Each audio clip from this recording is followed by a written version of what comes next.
ये कहानी एक ऐसे मिलिट्री ऑफिसर की है जो कि एक स्कूल में बच्चों को पढ़ाने के लिए जाता है, पर उस स्कूल के सभी बच्चे बहुत ज्यादा हरामी हैं, जिन्हें वो किस तरीके से सुधारता है आइए देखते हैं आज की इस कहानी में। तो कहानी की शुरुआत में हेनरी को दिखाया जाता है जो कि पहले एक यूएस मिलिट्री ऑफिसर था, पर अब उसने रिटायरमेंट ले लिया है क्योंकि वह अब अपनी जिंदगी को एक टीचर के रूप में बिताना चाहता है, जिसके लिए वो अपने पुराने स्कूल में जाता है जहां प्रिंसिपल उसे कहता है कि उसे पढ़ाने का कोई एक्सपीरियंस नहीं है तो उसे ये जॉब नहीं मिल सकती है। पर फिर हेनरी उन्हें हाई अथॉरिटीज का साइन किया हुआ एक लेटर दिखाता है, जिसे देखने के बाद प्रिंसिपल तुरंत उसे टीचिंग की जॉब दे देता है और उसे कहता है कि उसे स्कूल के सबसे बिगड़ी हुई क्लास को पढ़ाना है, जिसे कि स्कूल का कोई भी टीचर पढ़ा नहीं पाता क्योंकि उस क्लास के सभी बच्चे बहुत हरामी हैं जो कि टीचर की सुनते कम और उन्हें सुनाते ज्यादा हैं। शायद ये सेक्शन डी की बात कर रहा है। तो अब हेनरी को टीचिंग की जॉब मिल जाती है और वो अगले दिन स्कूल में उन हरामी बच्चों को पढ़ाने के लिए उनकी क्लास में जाता है, पर यहाँ तो उसे कोई भी स्टूडेंट देखने के बाद भी भाव नहीं देता। वो लोग ऐसा बिहेव करते हैं कि उनकी क्लास में कोई आया ही नहीं है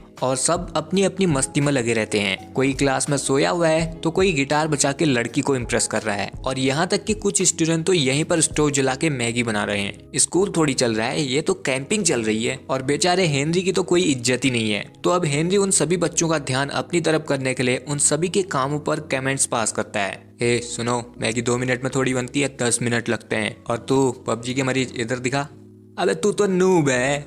और इस तरह से वो सभी बच्चों का ध्यान अपनी तरफ आकर्षित करता है और फिर जब सभी बच्चे उसकी तरफ देखते हैं तो वो उन्हें अपना इंट्रोडक्शन देता है और अपना नाम और फोन नंबर बोर्ड पर लिखता है। पर उसकी हैंडराइटिंग देखकर वो सभी बच्चे उसका मजाक उड़ाने लगते हैं और हंसने लगते हैं। फिर उनमें से एक स्टूडेंट उसे कॉल करता है और उसे चुपचाप यहाँ से निकलने के लिए बोलता है, पर हेनरी इस बात को मजाक में लेता है और हंसने लग जाता है। तो अब वो हरामी बच्चे फिर से अपने पुराने कामों में लग जाते हैं जो कि वो पहले से कर रहे थे और वापस से हेनरी को इग्नोर करने लगते हैं। अब ये देखकर हेनरी एक चौक से क्लास के फायर स्प्रिंग पर मारता है और वो सभी बच्चे भीगने लग जाते हैं, जिसके बाद वो सभी बच्चे हड़बड़ाते हुए उठते हैं और हेनरी की तरफ देखते हैं और इस तरह से हेनरी ने सभी स्टूडेंट्स का ध्यान अपनी तरफ कर लिया था। फिर वो उन सभी बच्चों को अपना इंट्रो देता है और उनका अपनी क्लास में स्वागत करता है। अब क्लास खत्म होने के बाद 5 सबसे कम रैंक लाने वाले बैक बेंचर्स का ग्रुप स्पोर्ट्स रूम में सिगरेट पीने के लिए जाते हैं, जहाँ उनके ग्रुप का लीडर जैक था, जिसे अपने से सीनियर क्लास की लड़की पर क्रश था। और ये बात जब उसके दोस्तों को पता चलती है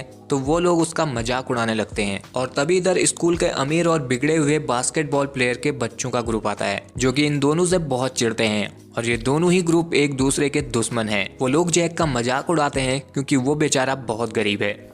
साले मैं तुझे पहचान गया तू। इसके बाद जब वो बास्केटबॉल प्लेयर का ग्रुप अपनी प्रैक्टिस कर रहे थे तो इधर जैक भी उन्हें अपने दोस्तों के साथ देख रहा था। तो इधर जैक अपनी बेइज्जती का बदला लेने के लिए ग्राउंड पर एक बोतल गिरा देता है, जिससे बास्केटबॉल टीम का लीडर गिर जाता है और ये देखकर जैक और उसके सभी दोस्त उस पर हंसने लगते हैं। लेकिन ऐसा करते हुए उनकी इंग्लिश टीचर ने उन्हें देख लिया था और वो उन्हें पनिशमेंट दे देती है। अब पनिशमेंट से बचने के लिए वो स्टूडेंट टीचर के साथ एक प्रैंक करते हैं और उसके टेबल पर पानी गिरवा देते हैं। फिर जब टीचर अपने डेस्क को साफ कर रही थी तो वो लोग इस मौके का फायदा उठाकर यहाँ से भाग जाते हैं। फिर उधर हम स्कूल के प्रिंसिपल को देखते हैं जो कि बहुत परेशान है क्योंकि उसके स्कूल की रिपुटेशन अच्छी नहीं है, जिस वजह से एजुकेशन बोर्ड उनकी एनुअल फंडिंग में से 20% की कटौती करने वाला है।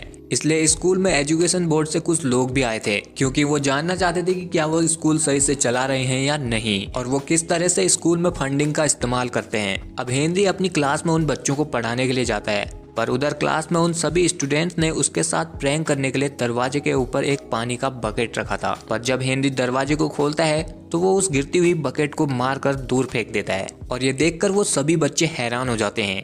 फिर हेनरी उन बच्चों को पढ़ाना शुरू करता है और जैक से उसका सिगरेट का पैकेट मांगता है क्योंकि उसे देखकर वो समझ गया था कि वो सिगरेट तो जरूर पीता होगा। तो फिर जैक उसे वो सिगरेट का पैकेट दे देता है और सोचता है कि ये क्या करने वाला है। अब हेनरी उसमें से एक सिगरेट निकालता है, उनमें से एक से पूछता है कि अगर उसने सिगरेट में कौन कौन से 3 इंग्रेडिएंट होते हैं इसका सही जवाब दे दिया तो वो आज क्लास स्किप कर सकता है। तो वो स्टूडेंट उसे वो तीनों इंग्रेडिएंट बता देता है और उन्हें एक टिप भी देता है कि अगर वो लोग इसे पेपर में बनाकर पिए तो बहुत मजा आएगा। तो अब हेनरी उस स्टूडेंट को आज की क्लास स्किप करने की परमिशन दे देता है क्योंकि उसने सही आंसर के साथ उसे एक टिप भी दी थी, जिसे देखकर वो सभी बच्चे अपनी डेस्क को बजाकर जिद करते हैं कि उन्हें भी क्लास स्किप करने का मौका मिलना चाहिए। तो अब हेनरी उन सभी स्टूडेंट्स को एक एक सिगरेट निकाल कर देता है और उनसे पूछता है कि सिगरेट पीने से क्या होता है। वो अच्छी तरह जानता था कि अगर उसने ऐसे ही सिगरेट पीने के नुकसान बता दिए तो वो लोग उसकी बात पर ध्यान नहीं देंगे, इसलिए वो उन्हें बताता है कि सिगरेट पीने से उनके फेफड़ों में तार कैसे जमता है। ये पहली बार था कि क्लास के सभी बच्चे उसकी बातों को ध्यान से सुन रहे थे और पढ़ने में अपना इंटरेस्ट दिखा रहे थे। फिर बेल बजने के बाद हेनरी उन सभी बच्चों को अपनी सिगरेट वापस करने के लिए कहता है और ना चाहते हुए भी जैक और उसके साथियों को भी सिगरेट वापस करनी पड़ती है।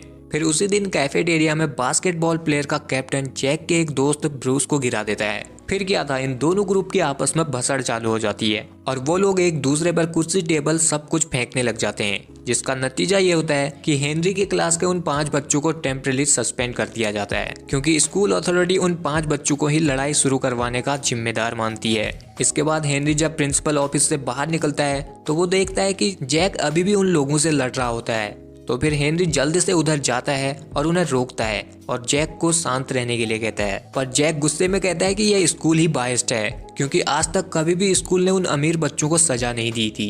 फिर उसी दिन स्कूल खत्म होने के बाद हेनरी उन 5 स्टूडेंट की फाइल देखता है ताकि वो उनके बारे में और जान सके। अब उनमें से पहले बच्चे का नाम जूफा था, जो कि एक पाकिस्तानी इमिग्रेंट का बेटा था, इसलिए उसके मुस्लिम होने पर उसके साथ भेदभाव किया जाता था और यहाँ तक कि उस पर उसके पड़ोसियों ने कई बार चोरी का पुलिस केस भी किया है।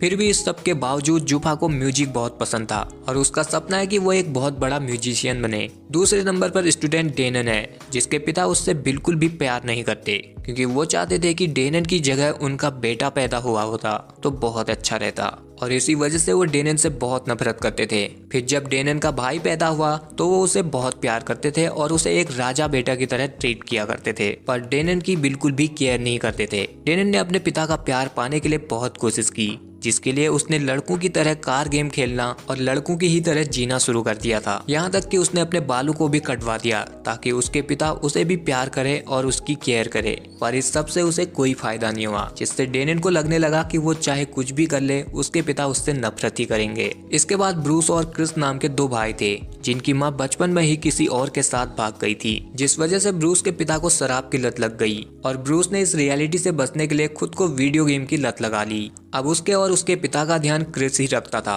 और वो एक छोटे से ग्रोसरी शॉप पर काम किया करता था। फिर जब उधर हेनरी जैक की फाइल देखता है तो उसमें उसे जैक के बारे में कोई इन्फॉर्मेशन नहीं मिलती। इसके बाद हमें जैक को दिखाया जाता है, जो कि एक होटल में वेटर का काम किया करता था। वहाँ एक MMA फाइट में सट्टा लगाने वाला आदमी जियानिन आता है, जो अपने बिजनेस पार्टनरों के साथ यहाँ पर पार्टी करता है, जिन्हें कि जैक सर्व कर रहा था। तो उसे जियानिन का फैंसी लाइटर दिखाई देता है, जिसे जैक जब जियानिन उसे नहीं देख रहा था चुरा लेता है, पर फिर भी वो पकड़ा ही जाता है। तो अब जियानिन के आदमी उसे बहुत मारते हैं और फिर जब वो लोग उसकी आईडी देखते हैं तो उससे उन्हें पता चलता है कि ये तो एक स्टूडेंट है। तो फिर वो लोग उसे कुछ पैसे देते हैं और जियानिन उसे एक फूड डिलीवरी की जॉब भी ऑफर करता है। दूसरी तरफ हम हेनरी को देखते हैं, जो कि जूफा से मिलने उसके घर गया था, पर यहाँ तो वो दोनों बाप बेटे एक टिकट चुरा कर भाग रहे थे और उनके पीछे बहुत सारे लोग पड़े हुए थे।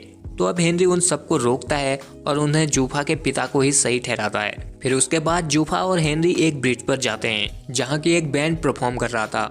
तो अब हेनरी जूफा का कॉन्फिडेंस बढ़ाने के लिए उस बैंड के साथ परफॉर्म करने लग जाता है, जिसे देखकर जूफा को भी म्यूजिक बजाने के लिए कॉन्फिडेंस मिलता है और वो भी उस बैंड में शामिल हो जाता है, जिससे उसे बहुत अच्छा महसूस होता है, क्योंकि आज तक उसने कभी भी इतने लोगों के सामने परफॉर्म नहीं किया था। इसके बाद हम ब्रूस और क्रिस को देखते हैं, जिसके पिता उनसे आधी रात को अपने लिए दारू मंगाते हैं। तो वो दोनों भाई उन्हें मना कर देते हैं, जिससे उनके पिता को गुस्सा आ जाता है और वो उन दोनों भाई को अपने घर से बाहर निकलने के लिए कहते हैं। फिर अगले दिन हेनरी उन दोनों के पिता से ही मिलता है और उन्हें समझाता कि उन्हें अपने बेटों को संभालना चाहिए और अपनी जिम्मेदारियों को समझना चाहिए, जिसके लिए वो उन्हें अल्कोहल रिहैब सेंटर में जाने की सलाह देता है। दूसरी तरफ उधर डेनन के पिता उसके लिए मेकअप का सामान लाते हैं और उसे कहते हैं कि उसे लड़कियों की तरह रहना चाहिए, क्योंकि वो नहीं चाहते थे कि डेनन लड़कों की तरह जिए। पर डेनन को इस चीज से गुस्सा आ जाता है, क्योंकि उसके पिता कभी भी उसकी केयर नहीं करते थे।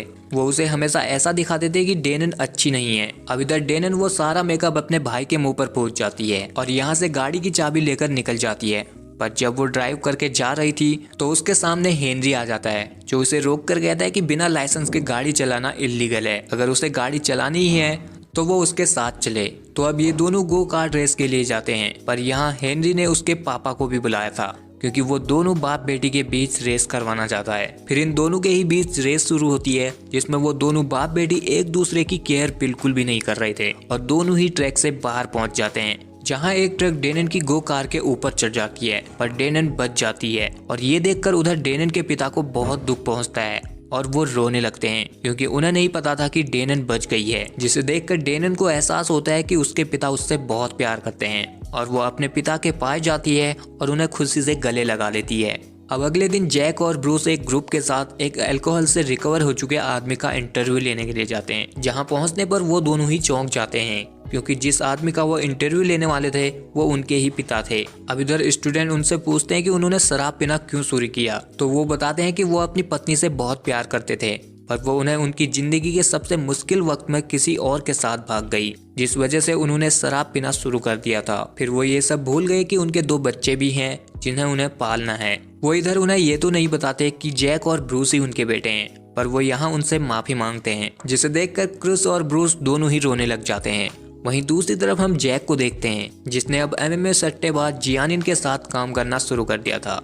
इधर जियानिन उसे अगली फाइट के दौरान एक फाइटर की ड्रिंक में ड्रग्स मिलाने के लिए कहता है, जिसके बदले में वो उसे बहुत सारे पैसे देगा। जैक ऐसा करना तो नहीं चाहता था, पर जियानिन उसे ऐसा करने के लिए मजबूर करता है, क्योंकि उसने अपने फाइटर के हारने पर बहुत सारे पैसे लगाए थे।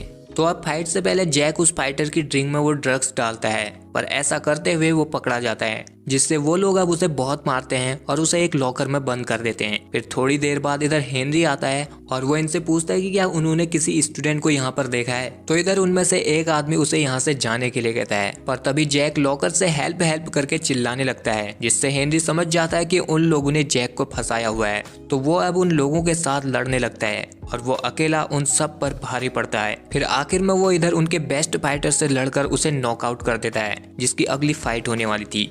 इसके बाद हम जैक और हेनरी को हॉस्पिटल में देखते हैं, जहां हेनरी अपने जख्म पर पट्टी लगवा रहा था। इधर जैक पुलिस को सब कुछ बताने की कोशिश करता है, पर जियानिन उसे रोककर चुप करा देता है। और अब ये बात न्यूज मीडिया तक भी पहुंच जाती है कि हेनरी ने अपने स्टूडेंट को बचाने के लिए एक प्रोफेशनल एमएमए फाइटर को पेल दिया, जिससे अब हेनरी पूरे स्कूल में पॉपुलर हो गया और सभी स्टूडेंट उसकी बात को मानने लगे और उन्होंने उसकी रिस्पेक्ट करना शुरू कर दी। फिर हमें फ्लैशबैक में दिखाया जाता है कि हेनरी जब स्कूल में पढ़ता था तो वो भी बहुत ज्यादा शरारत किया करता था, और उसने एक स्कूल के प्रोग्राम में एक पियानो बजाते हुए बच्चे पर वाटर बलून फेंक दिए थे, जो कि अपने पेरेंट्स के लिए पियानो बजा रहा था। और फिर बाद में हेनरी ने उस बच्चे के साथ लड़कर उसके हाथ को भी तोड़ दिया था, जिस वजह से हेनरी को सस्पेंड कर दिया गया। इसलिए हेनरी को यूएस जाना पड़ा था।